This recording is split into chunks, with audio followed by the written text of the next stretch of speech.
జై శ్రీరామ్. 2022 నుంచి 2024 జూలై వరకు మొత్తం 11 ప్రెడిక్షన్స్ అనేవి ప్రూవెన్ అయ్యాయి. మరియు నా వాట్సాప్ గ్రూప్ లింక్ కూడా ఇచ్చాను క్రింద డిస్క్రిప్షన్లో.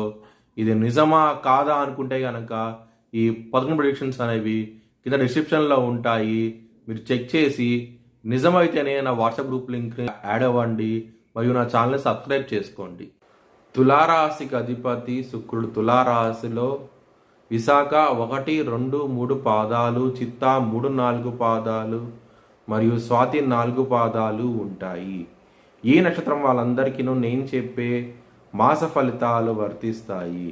ఈ మాసంలో లగ్నాధిపతి అయిన శుక్రుడు 2వ స్థానానికి వెళ్ళబోతున్నారు 13వ తారీఖు నుంచి. మీకు మనీ పరంగా మాత్రం ఎక్సలెంట్ డెవలప్మెంట్స్ అంటూ ఉంటాయి. ఈ మాసంలో 13వ తారీఖు నుంచి చాలా ఆనందంగా ఉంటారు. 2వ స్థానంలో బుధుడు రాబోతున్నారు 29వ తారీఖు నుంచి. బిజినెస్ పరంగా 29వ తారీఖు నుంచి పెట్టుబడి అనేది ఎక్కువ పెట్టండి, మంచి ఫలితాలంటూ ఉంటాయి. కానీ 10వ తారీఖు వరకు పెట్టుబడి అనేది తగ్గించి పెట్టుకోండి, కొంచెం ఇబ్బంది పడే అవకాశం ఎక్కువగా ఉన్నది. ఎప్పుడైతే బుధుడు కన్యా రాశి నుంచి తులారాశికి వస్తారో చాలా మంచి డెవలప్మెంట్స్ అంటూ ఉంటాయి. 17వ తారీఖు నుంచి లగ్నంలోకి సూర్యుడు నీచబడి అవుతాడు. దాని మూలంగా మీకు కొలెస్ట్రాల్ విషయాల్లోనూ కళ్ళకు సంబంధించిన విషయాల్లోనూ ఇబ్బంది పడే అవకాశం ఎక్కువగా ఉన్నది. సూర్య అష్టకాన్ని చదువుకోండి, మంచి డెవలప్మెంట్స్ అంటూ ఉంటాయి ఈ మాసంలో.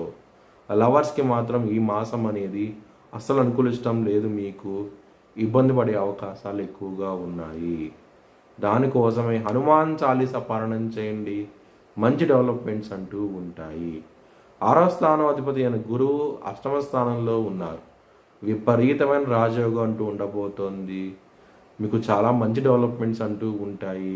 ముఖ్యంగా కోర్టు కేసులు అనేవి మీకు అనుకూలంగా వచ్చే అవకాశాలు ఎక్కువగా ఉన్నాయి. 10వ స్థానంలో కుజుడు నీచబడబోతున్నారు 20వ తారీఖు నుంచి. కుజుడికి బలం అంటూ తక్కువగా ఉంటుంది కర్కాటక రాశిలో. దానికోసమై మీరు హనుమాన్ చాలీసా పారాయణం చేయండి, మంచి డెవలప్మెంట్స్ అంటూ ఉంటాయి. కెరియర్ పరంగా మాత్రం స్ట్రగులింగ్స్ అనేవి ఎక్కువగా ఉంటాయి, జాగ్రత్త అంటూ ఎక్కువ తీసుకోండి. ముఖ్యంగా గ్రోత్ పరంగా చాలా చాలా తక్కువగా ఉండే అవకాశం ఎక్కువగా ఉన్నది. గొడవలు అయ్యే అవకాశాలు కూడా ఎక్కువగా ఉన్నాయి కొలీగ్స్తోనూ బాస్తోనూ. జాగ్రత్త అంటూ ఎక్కువ తీసుకోండి 20వ తారీఖు నుంచి మాత్రం. మీ భవిష్యత్ వివరాల కోసమై హెచ్ఎల్ఎన్ జ్యోతిష్యాలయాన్ని సంప్రదించండి.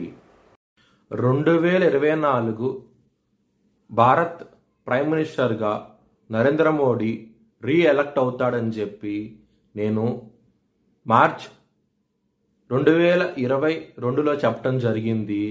అది ఈ నెల ప్రూవ్ అయ్యింది. Thanks for watching this video. Please like, share and subscribe my channel.